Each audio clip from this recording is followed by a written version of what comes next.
But then 18 million people get social grants as part of the socialist system that we've gone in. Even though we would love to help poor people, it is simply not sustainable for 3 million people to pay 91% of the tax and then support 18 million people.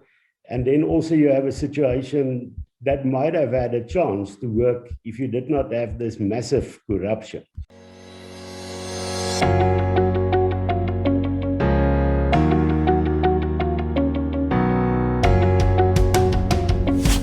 Good morning vereniging. My name is Donald and welcome to WorldView. At WorldView, we explore everyone's perspectives on all things that can broaden our worldview. Today we're talking with Kallie Kriel. Kallie is the CEO of Afriforum. Kallie, good morning and welcome to you. Good morning to you, Donald, and it's a great pleasure to speak to you. And so, Kallie, a lot of people know what Afriforum is, or they think they know what Afriforum is, but just for our viewers, just to clear the air, what is Afriforum? Well, in short, we're a civil rights organization in South Africa. At the moment, we have 293,000 active members. At the rate we're growing at the moment, we'll reach 300,000 before the end of the year, which gives us the capacity to do a number of things. Fortunately, these members support us monthly. And of course, we know that you need, if you want to be a very effective civil society organization, you need to have support. Most of our members are members of the Afrikaner minority community in South Africa. But of course, what we've seen over the past few years is that many other people see that we are doing work that also benefits the broader society. So we also see people from other communities joining us. Thus, we are not afraid to take on issues that are of importance with regard to the Afrikaans language and Afrikaners. But many of the issues we take on has a broader impact. So if you're going to, for instance, have a look at our campaigns with regard to what we supported, especially in a society where we see on a party political level, but also in terms of the political elite, there's a lot of polarization. But fortunately, that is not the case on grassroots level. So we launched an initiative to, on a basis of mutual recognition and respect, to build relationships. So we've started with various cultural communities, the Zulu community, the Barolong community, and many others. And of course, also with Advocate Gerrie at our private prosecution unit, we see that people are so desperate with regard to the collapse of the criminal justice system in the country that we're seeing people from all walks of life coming to us for support. But if I can just give you our broad strategy, it's actually quite simple. We want to build a free, a safe and prosperous society here on the southern tip of Africa. And we have a two-pronged approach in this regard. In the first place, we are a pressure group where we fight and protect basic human and community rights. But the vast majority of our efforts go into the second part of what we are doing, and that is to build self-sufficient communities, to build self-sufficient institutions, and to build alternatives where the government is failing and where we need to step in. So if I just give a short focus on the first part of what we are doing, of course, if you are going to act as a pressure group, you will have to be able to make court cases in some instances. Some cases you will have an activist approach to make sure that you mobilize public pressure on government. But also, of course, we look at, for instance, getting international support to put pressure on the South African government. And there are many issues that we fight on. If I can just name a few, we know that corruption is a huge problem in the country, and that is something that we work hard on to fight. The deterioration of infrastructure and the collapse of municipal services the collapse actually of municipalities, where there's a cadre deployment, a lack of competence, and of course corruption. We fight for property rights, we fight for language rights, we fight for freedom of the press, we fight for the rule of law. But of course, if you're just going to put your future into a strategy to fight deterioration, then that's of course not sustainable. And that's why while we are continuing with these fights and protecting people's rights, we build alternatives. And if I can just give you a few examples, we, for instance, got in Advocate Gerrie, who's well known internationally for the Oscar Pistorius murder case, where he was the prosecutor.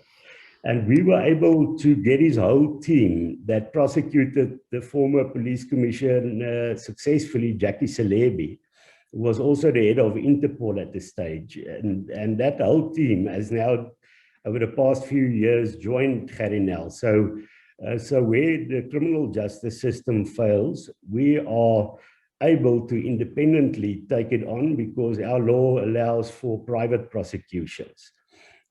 We have more than 150 local branches across the country that do practical things, where many of the fights are on a so-called political level. People just say, well, if government's not going to do it, we are going to do it ourselves. And we work, for instance, on fixing roads by fixing potholes. We paint roads at schools. We put up stop signs that have been stolen. We look at the refuge dumps to make sure they're up to standard. We're also, with the government failing for the past few years to publish their green and blue drop reports with regard to water quality and sewerage. We have our own testing system and we bring out a report every year. Then very important is where government is failing with regard to making our communities safe. And of course, we still put pressure on them. We go to the international community with regard to farm murders to put pressure on the South African government. But of course, then we say, well, let's do it ourselves, of course, within the framework of the law.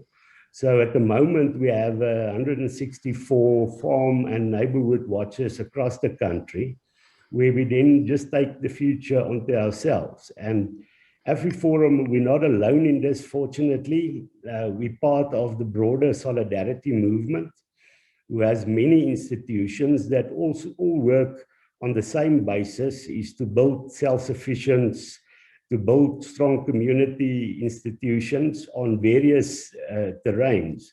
So for instance, we have a sister organization in the movement called Academia, which is a private Afrikaans university. So on the one hand, we fought hard to try and keep Afrikaans in the public universities. Sometimes with regard to UNISA, we were successful. But at the University of the Free State, for instance, we were not successful. Also not at the University of Pretoria. Just for clarity's sake, you only fight for Afrikaans in the universities, not the other languages.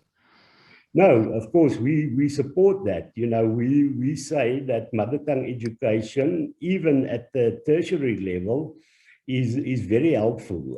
If you look specifically at our schools at the moment, 80% of our schools are dysfunctional, but you're never going to fix that if you're going to try and teach hard concepts such as maths and science in a person's second or third language, which they are not fluent in. So if you look at the matric results, especially in the dysfunctional schools in townships and in rural areas, where Black children are taught in English, then you get a big fallout rate. More than half the children that start, for instance, in grade 1, never reach grade 12. But the same also applies to universities, where if people have to learn hard concepts, and there's this fallacy that because English is the international language, it would be good for you to be taught in English. And that is wrong. The fact is you need to be taught in your mother tongue to be able to to master those concepts. But then you are able to apply those concepts internationally in English or any other language that you learn. So if you look at Afrikaners in the past that made a huge impact, even internationally, they were taught in Afrikaans, but they were able to apply their skills in English. And the same would apply to Black communities. If you are going to have a situation where you get people highly skilled in their mother tongue, then they will be able to be successful in any other language. But of course, for us, it would be paternalistic to now and try and fight on behalf of the Zulu community for instance, mother tongue. But we support that. So in our case, our members are largely Afrikaans, and we have a mandate to fight for this. But we would be more than willing to support any other group to make sure that we have a truly multilingual society, which is not just an ideological concept. It is actually a concept to make sure that people are developed to their full potential. And that is why it's an important fight for us to fight. And if we don't win the fight, we just build our own university. The same we did with regard to artisan training. We see that the state's artisan training institutions, despite the fact that they don't offer Afrikaans, they have deteriorated vastly. And then we've set up Soltech, which is a private institution. But we have many other projects. There's the Helping Hand, which is a sister organization of ours that gives financial support for needy students that don't qualify for the government's racially driven processes of assistance. So that is in a nutshell. Well, it wasn't really a nutshell, but that's broadly what Afriforum is doing. But yeah, it's impressive. And it makes complete sense to teach a person in his mother language. You can teach the person a second language, which is an international language. But I mean, it makes sense to stick to the mother language as the primary language. But just quickly, what happened to Gerrie and the case against Robert Mugabe's wife? Is that still ongoing? Yes, that case is still ongoing. What we've done, we were able to get the government to go ahead with the prosecution in that regard. So as we speak now, there is a warrant for arrest. So if she loved coming to Sandton to do some shopping, at least what we were able to do is to make sure that they don't use the Zimbabwean taxpayers' money, what they plundered over many years, to come and shop in Sandton. There's also a process to get extradited, so that is on. But of course, with extradition, you need the support of the Zimbabwean government to cooperate. But the case against her is still alive. She cannot come to this country, which of course is at least a step in the right direction. Okay, that's interesting. And so Afriforum has recently released a tax manifesto, and it seems to quack like a tax revolt, and it almost looks like a tax revolt, but it isn't a tax revolt. So what is this new tax manifesto that Afriforum has published? Well, it's a first step in what we need to achieve, but we regard taxation and as part of a compact between citizens and government. We pay government tax money, and part of that compact is that they must use that money to make sure that we are safe, not just physically, but also that our property is safe. So that is the broad compact. But what we are seeing is that that compact is being broken. Well, it's actually not just broken, it's being demolished by the way things are happening. And this tax manifesto then flows from that need. You know, we've seen state capture in South Africa. If you look at the Zondo Commission, what we're seeing there is just the tip of the iceberg. The corruption is actually endemic in the country. If you look at municipalities, well, even if you just look at the PPEs with regard to COVID, there's even corruption. So there's no sphere of government where there is not any corruption. And of course, the money that is being stolen is paid by the taxpayers. So we don't want to be accomplices in this theft, so we need to do something in that regard. There's an estimate that the money lost due to corruption and specifically also state capture is with around 1 trillion rand, which Wow. is probably about $70 billion if you bring that into dollars. So it's huge amounts of money that are being stolen. And that is only what we know, probably.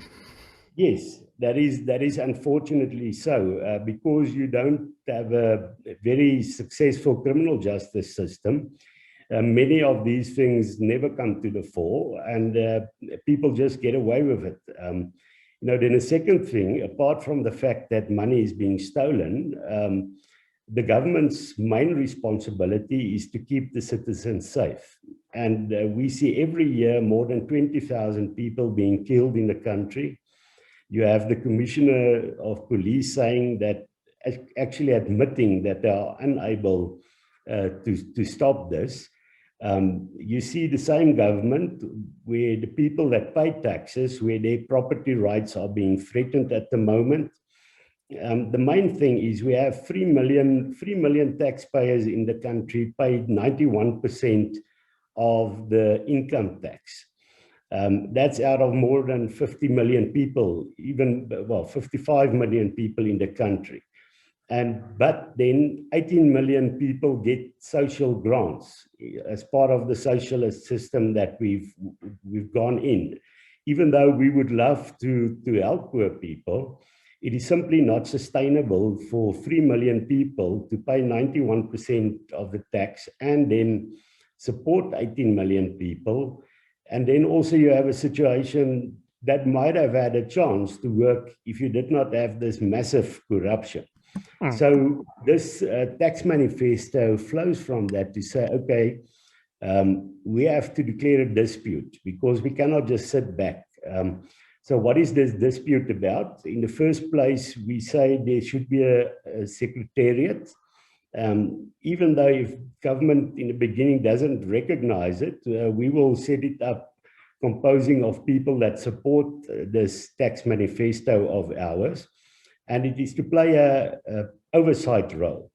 We also press for tax federalism. What do I mean with that? If you have the centralist socialist system where all the money goes to the state coffer that is centralized, you make it much easier for corruption to happen. You put the money in the hands of incompetent people where it is misspent. So we would rather see a situation where money goes back more to grassroots level, where people that are closer to the ground can spend that. And later on, we can speak with regard to the whole issue of the Western Cape. But if you're looking at taxation, we've actually done a study now. We haven't launched it yet. We asked Russell Lamberti to do a study for us. What is the percentage of tax being paid by people in the Western Cape? And what percentage comes back to them? And what we are seeing is that centralism is working for corrupt people that want to steal, but it's not working for the normal people or the ordinary people on the street. And that's why we want tax federalism, if that makes sense. We also say, well, you cannot use our tax money and then you want to take our property with issues such as expropriation without compensation. We want government to stop funding failed state enterprises. We've seen huge amounts of money going into SAA, going into Denel.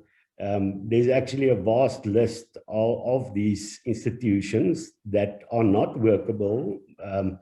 We know the free market always works better, privatization works better. But if you're going to have government institutions, at least make sure that you don't appoint cadres that have political connections, but not the ability to make a success of it, and make sure the money is not being stolen. Then we also demand that the criminal justice system should prosecute people.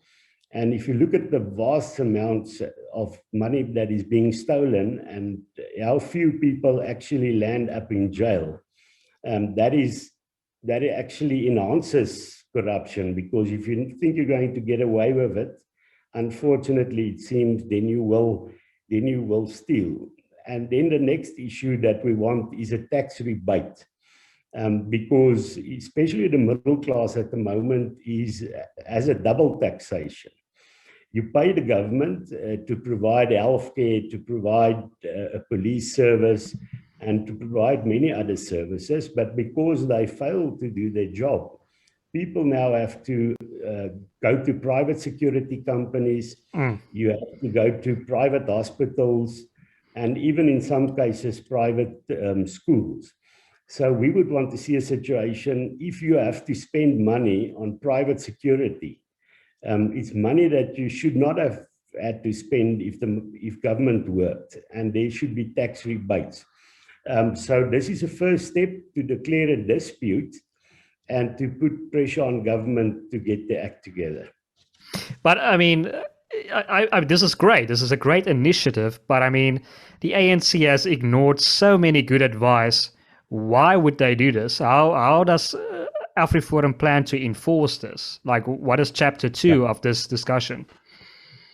Yeah, we are not naive about the fact to think, now we have these good proposals and government would some late at night read this and they would say, okay, no, this is actually great, let's do this. That would never happen. They will not implement it voluntarily. So there will have to be pressure put on them. And it's not because we at Afriforum just wake up in the mornings and say, how can we put pressure on government? The reason why we have to do it is because that is the way that the ideology of the ruling ANC works. If you go and sometimes I don't even want to speak about this, because if you say it, people that are not informed would believe this must be a conspiracy theorist that is speaking with terminology used during the Cold War. But people should just go and read the strategy and tactics documents of the ANC. It is published on their website. I know the previous website provider stopped their website at this stage, but I think it might be up and running again. But of course, they have financial problems, so we don't know if how long that will happen. But people should go and look there. And if you look in their documents, they always start off with the concept of the so-called balance of forces, which is a Cold War terminology. You will do what the balance of forces allows you. They would, for instance, write to say in the 1990s, early 1990s, and at the end of the 80s, when the communism collapsed and when the Berlin Wall fell, communism and socialism was discredited. And then they said they had to adapt their plans because of the balance of forces at that stage. Then they say, well, with the economic bubble, bank bubble, property bubble in 2008, they say capitalism was discredited and the balance of forces changed. And you would see that they've then gone to more socialist policies. So they always work with this balance of forces issue. So if we want to be successful, we will have to put pressure on them. And the pressure is already mounting. You are seeing many things happening that is out of government's control. You see tax evasion already. I think one of the best examples is the e-toll system that simply could not work because the vast majority of people said no, and this is enough. We're not going to pay for that. You see tax avoidance, and that is, of course, legal, that people can do that, is to just say, what can I do? How can I structure my personal finances and my business to pay as little tax as possible to government? So that is happening already. There's a tax delay that is also a strategy that can be used. to only pay when you really have to, and keep the money back as long as possible. And I think the biggest, which is actually already a tax revolt, is the whole issue of immigration. People, for instance, a person like Johan Rupert has immigrated as a taxpayer. So he is a person that could have brought huge income to this country, but simply because of this, people are taking their money elsewhere. So there is a lot of pressure, and I think we can use this pressure to say to government, you know, if you don't want this to turn into a full-scale tax revolt, we are willing to work with you, because, you know, we don't want to see the collapse of the country. You know, if this ship sinks, we will all sink with it. But you need to use these mechanisms to put pressure on government, because they will not do it voluntarily. Just for interest's sake, Johan Rupert, how much money has he taken overseas? Do you know in terms of percentage-wise, or how much shareholding he has taken overseas? No, I'm not up to speed with his personal finances. Even if I was, you know, the numbers there, I wouldn't be able to pronounce. I would sound like Jacob Zuma if I tried to read those numbers. But of course, we know many of his businesses are overseas already, but he's registered elsewhere as a taxpayer. So he plays a sort of double game where he says South Africa is a great place and perhaps a great place to invest in, but at the same time, those companies he invests in are overseas. But so do you think it's inevitable that with the ANC's incompetence and mismanagement that we will see a tax revolt in this country, like a proper tax revolt, if things don't change? Yeah, I just want to come back to you on Rupert so that it doesn't sound as if I'm criticizing him. The fact is, you know, people have to, you have to look after your own personal finances. And that does not only apply to Johan Rupert, it applies to me, even if I don't have that much money. So of course, I would do the same as he does, to say we need to make sure that this country works. But in the end, if I have to provide for my family, then of course I will see where would my money be safe. And that is why lots of money is going out of the country. If I had lots of money, I would have done the same, not because you're disloyal to the country, but you cannot simply just put all your eggs in a basket where the person or party carrying that basket, you know, will drop it at some stage. So in that sense, I have sympathy for that. So I don't want to criticize him, not because, of course, I'm scared, but because I think that one should just be fair in that regard. Sorry, I also agree. Perhaps I was just a bit too aggressive there. Yeah, I also completely agree with that statement. Yes, you then back to the question, will it flow over to a full-scale tax revolt? I think people are angry. I understand their anger. I'm also angry. The only thing preventing it from going into a full-scale tax revolt is the practicality of it. You know, in terms of Afriforum, it would be a very popular thing to say, let's just move into a tax revolt. And our members would love that. I would even love that. But if you want to do things with credibility, you must take on issues where you can be successful and not create false hope. And the problem we have at the moment is that the many working class people work for large companies. Their tax is being deducted by those large companies and paid over to government. And I can't foresee that big business would now say, well, we are going to stop paying over the taxation that we deduct from our employees over to government. But you are already seeing those companies do participate in a tax revolt.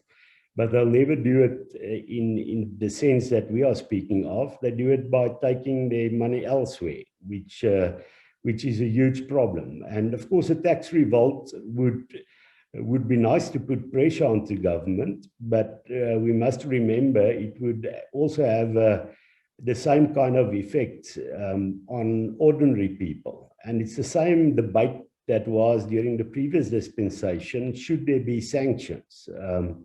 Of course, sanctions put pressure on governments, but of course, in the end, it also has a negative effect on ordinary people on the street. And in that sense, I just think we need to be careful, but without being soft. Something needs to be done, and we need to do what is practically possible. And okay, so you're saying that it's unlikely that companies will stop paying tax, but what is the limit of what you see this potential tax revolt rising to? What tax is the most vulnerable that we'll see people will stop paying? Well, if you will start seeing more people doing cash transactions, not through bank accounts. You will see it being done with Bitcoin and all other kinds of currencies, which in the end would that value-added tax will be lost. And I think there must be huge amounts of value-added tax being lost already. But people are not immoral. I think people have a conscience. So for a person would say, and also in terms of religion is, you must pay to I can't remember what is the Kaiser in English, but you must pay what Kaiser. is due. Yeah, you should pay what is you should pay what is due to the Kaiser. So, but now people start thinking, is this money due to them? And I think it's not necessarily any more issue of people think it's immoral. People start to think more, well, these people are stealing the money, and I don't want to be part of it. So I think you're seeing a tax revolt already, but the unofficial tax revolt that is not people saying openly, I'm not going to do it. And of course, I mentioned tax avoidance, and so there are many places where you'll start seeing people only pay where they have no other choice. If we can pivot to a province that I live in, the Western Cape, what is Afriforum and Kallie Kriel's opinion on Cape secession and Cape independence? Yes, well, I can say what Afriforums is, because we had a congress of our local branches in Knysna in November last year, where our branches unanimously said that we want growing autonomy. And again, we took that concept to our board. We also approved it. We went back with a plan that we'll launch later, where we spoke only 2 weeks ago again with our structures in the Western Cape. But officially, we are working for growing autonomy. And again, it's like a tax revolt. What is something that would be nice to have, but what is now at the moment practically possible is not always the same. And if you're going to start, if you want to win a race, you have to start at the start and not look at the finish necessarily, because there's a few hurdles you'll have to overcome in the process. And of course, there are differences. There are many people, good people that support total independence, and there's good arguments for that argument. So, but there are also others that say, well, we just want more power. I think it's good that you have people like the Cape Independence Advocacy Group, that you have people like Cape Exit, the Cape Independence Party. It's good that you have those groups to push for that. Afriforum strategy has always been to try and focus on those issues where people agree upon and to mobilize as much support.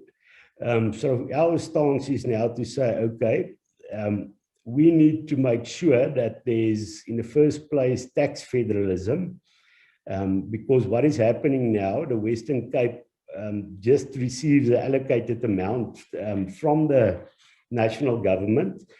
Population numbers are being used to work out that what funds will be paid over. But of course, you also have a socialist government leaning towards the poorer provinces. So that also plays a role in terms of who gets what money.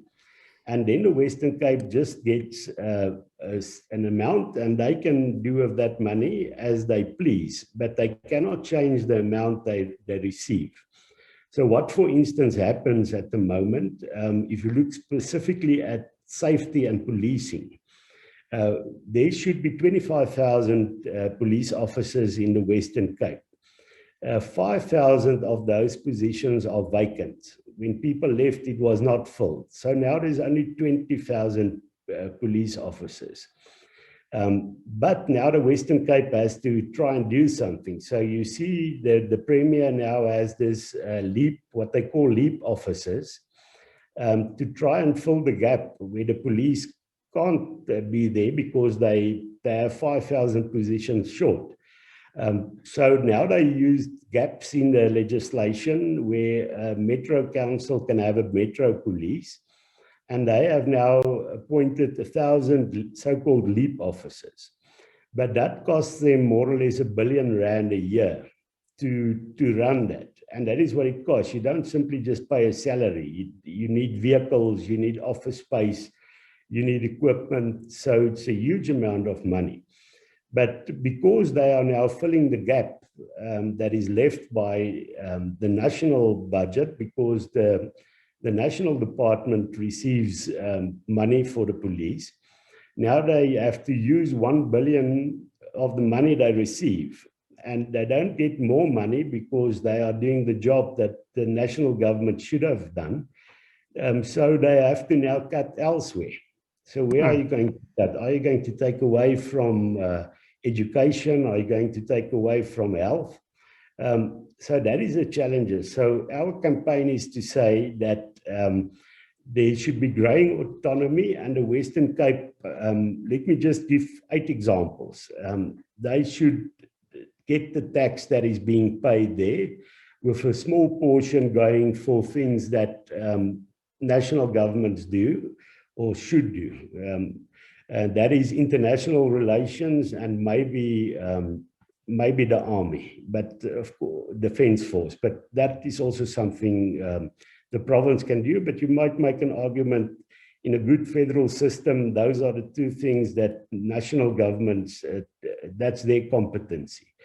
But then if you can get the tax for the other things, such as policing, energy, I think is very important, because the Western Cape is also being hit by Eskom's implosion with regard to the power supply that is not good. There are things that can be done in that regard with the new regulations, where municipalities has the possibility to make sure that they can create their own power.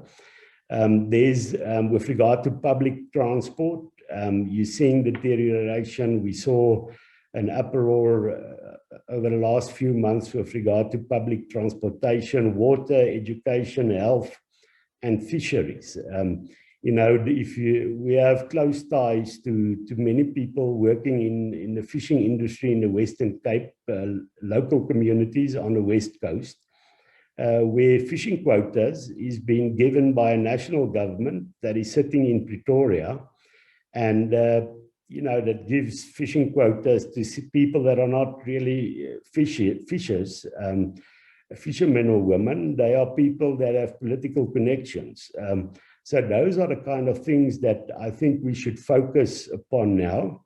Then, of course, we need to go into a situation where we can have a referendum on these issues. You know, a referendum will not be binding on the national government, but of course, you know, we always take the attitude, if you in the 1970s spoke to an ANC member that was part of the struggle, and he said, do you think the national government would go into a system of one man, one vote? They would have said no, it would never happen.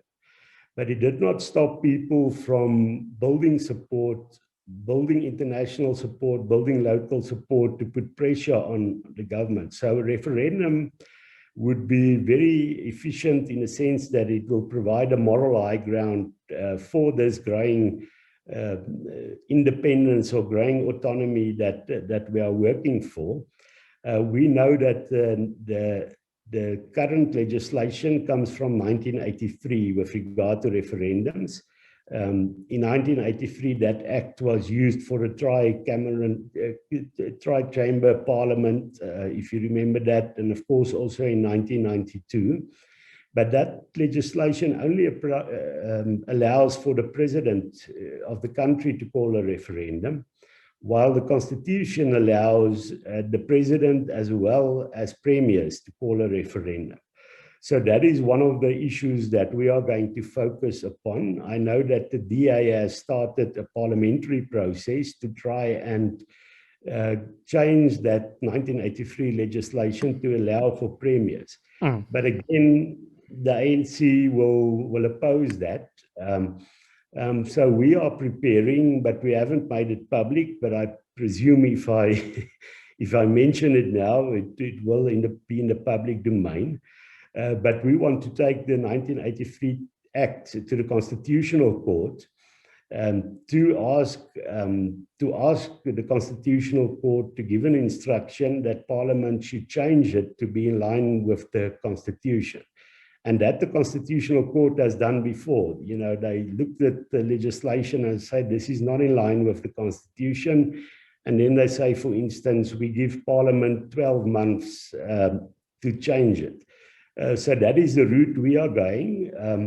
I think that is also important to say, why do we need civil society organizations and not just let political parties do this? And I think you need both. You need political parties to work in the legislatures to try and change what they can. And I think in the Western Cape, there are, you know, if you look at the DA, if you look at the Freedom Front, if even the ACDP are parties that I think can play a constructive role. But we need also to have another approach to say, let's mobilize societies and let's mobilize people outside of party politics. And that is the role that Afriforum would want to play with regard to growing autonomy. It wouldn't matter for which political party you vote.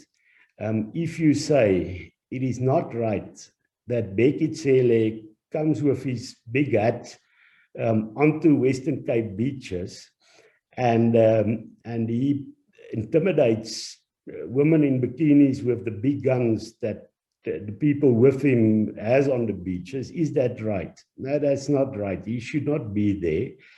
Policing of the Western Cape should be in the hands of the people of the Western Cape. So that is the stance we are taking. We want to build good relations with those that want to go for full independence.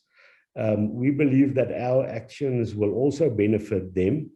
But we also want to accommodate those that say we just need more federal powers.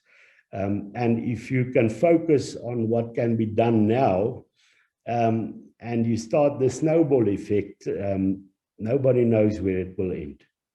So, okay, if I understand you correctly, Afriforum is in favor of more autonomy for the provinces, and they are in favor of a practical route. And if it ends up with Cape Secession, that is where it ends up. Well, we won't stop it, of course, if it gets there. But what I've seen, unfortunately, you need a majority support for what you want to do in the Western Cape. And because I think people don't understand all these concepts necessarily, and it's not a problem, people are not all political scientists. They live a life where practicalities are important to them. What is happening every day? What are the bread and butter issues? And I think what we want to do is to say, to take this concept of grain autonomy and to say how it impacts on bread and butter issues.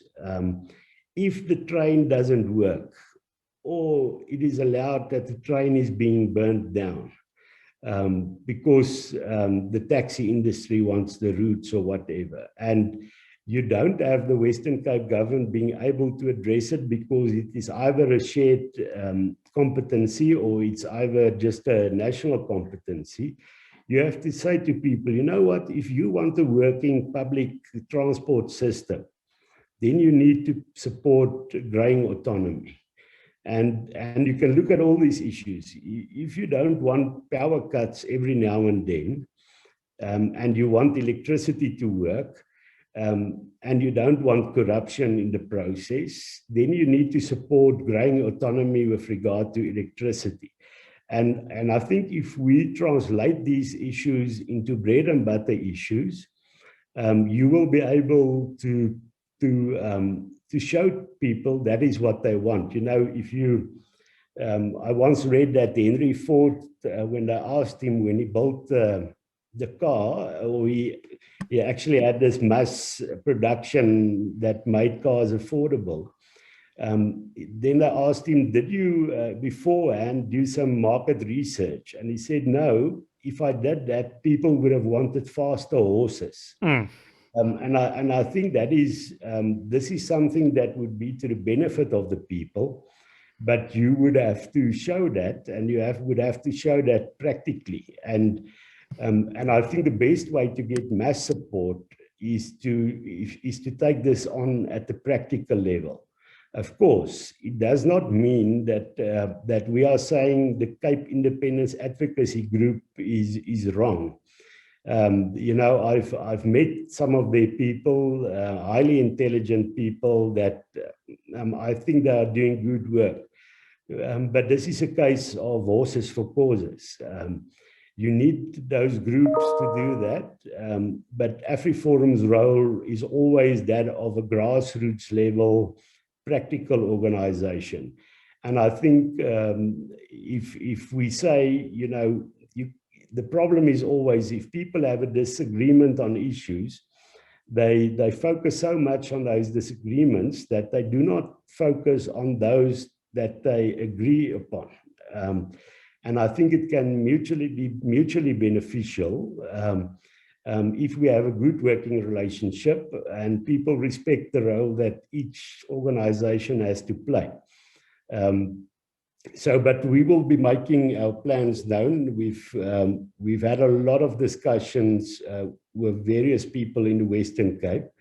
As I've mentioned previously, we believe that there should be, on a basis of mutual recognition and respect, there should be cooperation between communities on issues that are of mutual benefit.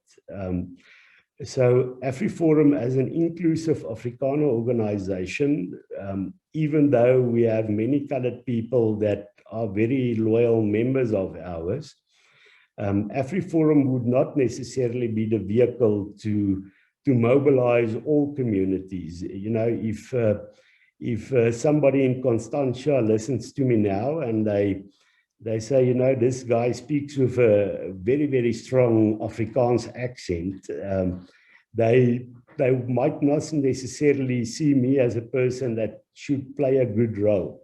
So we are also looking at setting up a new vehicle that represents various communities to make sure that the grain autonomy for the Cape is a Cape issue and not an Afrikaner issue, not an English issue, not a white issue, not a colored issue.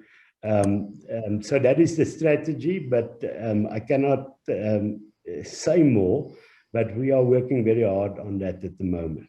And well, that's fascinating, and I can completely respect your position.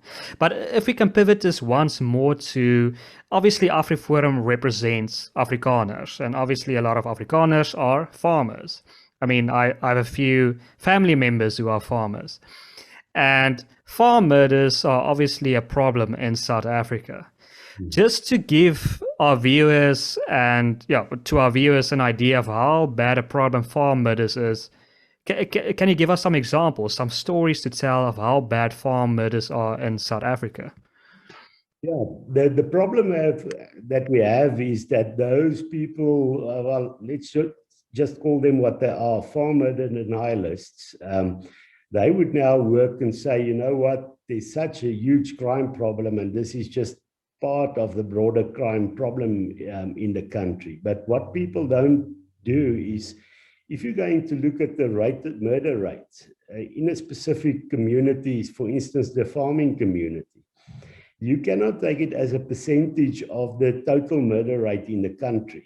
You have to take the number of farmers that there are, how many people are on farms, and how many of them are being murdered. And then you work out proportionally what is the murder rate. So if you do that, and there's a lot of disputes, people will say, but okay, how many farmers are there? So I don't think anybody can have a sound figure, but you can have a educated and well thought through estimate in this regard. So what I can say is that your chances of being murdered if you're on a farm is twice as high as that of if you're a policeman or a policewoman, and between 3 or 4 times as high than an ordinary citizen. Wow. So, but you can also work that out for other communities. For instance, if you're going to say, well, gang violence, the murder rate with regard to gang violence is also much higher than the normal murder rate. Well, you cannot call a murder rate normal, but the average murder rate in the country. So you have these places or on certain issues where there's a real problem that needs to be addressed. So it's a real problem, but of course, if you go and look further, it's not just, well, I can't also just say a normal murder, but you see people are being tortured, and you seeing people murdered for no reason at all. There was just 2 weeks ago on a farm here in the north, a lady that was 94 years old. She was shot and killed through a window. And you can say, well, this is not crime. This is actually a disrespect for life that you are seeing. So it is a huge problem. It has a huge impact on the farming community, because people can't just focus on what they do best, and that is to make sure that food is produced to give to the country. So those are the problems. And then furthermore, while you are struggling to do that, your life is at risk. Then you have politicians that make you the scapegoat for many things that go wrong in the country.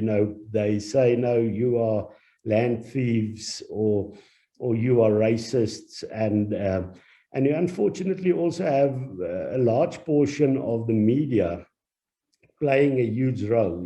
My colleague Ernst Roots, he, with his research people, did some time ago research with regard to what happened in Kulini. And you'll remember those 2 young farm managers that had a boy in the back of the bakkie. He jumped off. They wanted to take him to the police for sunflower theft. A tragic incident where the boy died. And immediately you had an eyewitness that later acknowledged, not to the court, but to other people, that he lied. And they were put in jail. And we had to, in the end, because we're not going to support farmers that makes themselves guilty of human rights violations. But the fallacy that farmers do that is being created by disproportionate coverage. In that year, that Kulini incident got more media coverage than all farm killings in that year put together. So, and in the end, these 2 people were found not guilty by the appeals court in Bloemfontein. So that is the kind of pressure that are on farmers. They're being portrayed as something that they are not. They are good people that want to play a positive role in this country, but are being targeted, if not by criminals that want to murder them. Also, it's by politicians trying to portray them as racist. And you have the media simply playing along with this narrative that is totally incorrect. Mm. And how would we solve this problem of farm murders? Does it tie back to your previous point of decentralizing, like, for example, the police force? Yeah. No, most definitely. It must be decentralized. The money must go where it is needed. Many of these police stations don't, if they have a vehicle, sometimes it's broken, sometimes there's no fuel. So there's a total lack of capacity with regard to the police. And in many cases, we work together with the police in a lot of cases. And I can tell you, the perception of the police is rightfully a very negative perception. But there are many people working in the police that really want to try and make a difference. And those are people from all communities that want to do that. So we need to try and strengthen their hands. And the way to do that is to say, well, let's play our role. And it is completely possible within the framework of the law to set up community safety structures, such as farm neighborhood watches and farm watches. And what we've done is to say, okay, we don't have the manpower or woman power to be everywhere. So let's try and use technology. And what has started working very well for us is for instance, drone technology. We are busy registering a drone training academy, but at the moment we're using other service providers where we have trained 63 drone pilots already. That's still not enough. And then our local structures buy drones. And these play a huge role, of course, especially if you have night sight equipment where you can spot people at night. And what that has also done is that there's bigger cooperation between ourselves and the police, because they don't have drones in large numbers. So we work with them where we can provide information that we get through drones. We set up a screen, and the police can also take part in that. Cameras, that is, I think, one of the big things. And fortunately, it's not just Afriforum involved in this. If Afriforum, there's too much work for just one organization. So you have other groupings that do it. You have agricultural organizations that do it. You have normal neighborhood watches that is not part of Afriforum structures that are doing this, which is great. We should use these cameras, but what in the end is necessary is to make sure that at least these groups, even if they are part of different organizations, are willing to cooperate and set up, for instance, communication centers, monitoring centers, where we support one another. So I think there's good progress in that regard, but of course it's still not nearly enough.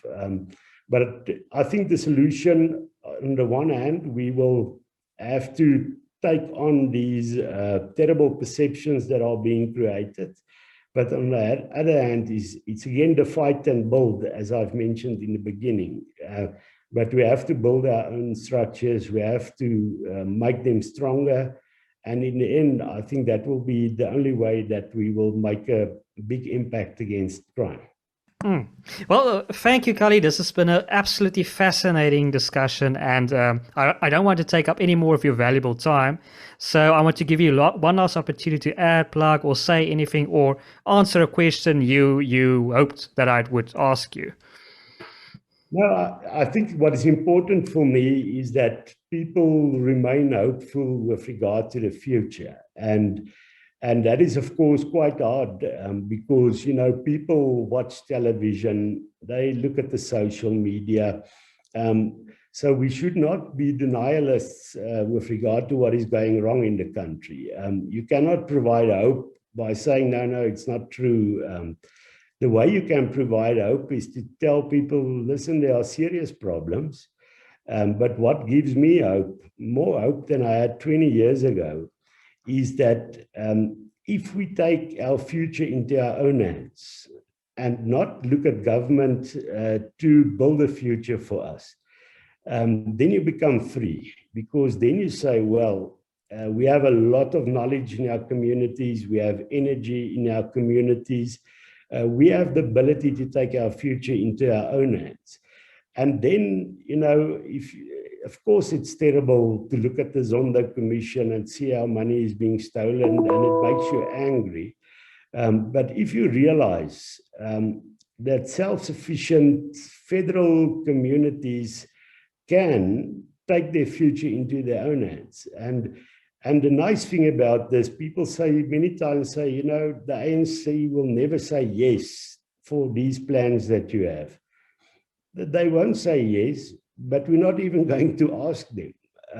The fact is, we don't have to ask permission if we act within the framework of the law, and we simply say we are going to create the future ourselves, for ourselves, for our families, for our communities.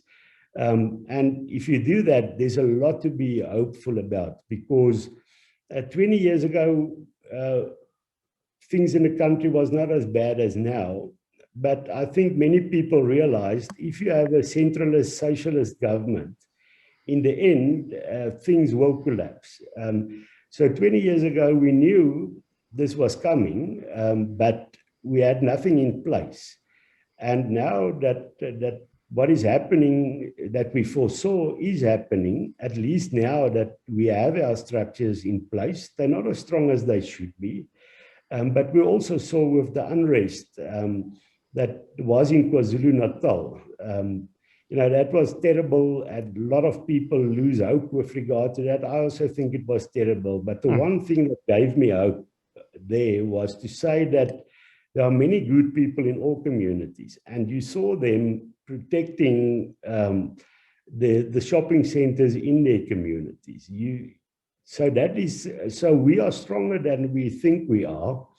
There are many good people in those communities that in the end will be on the side of what is good. And of course, the bad of our society will always be there.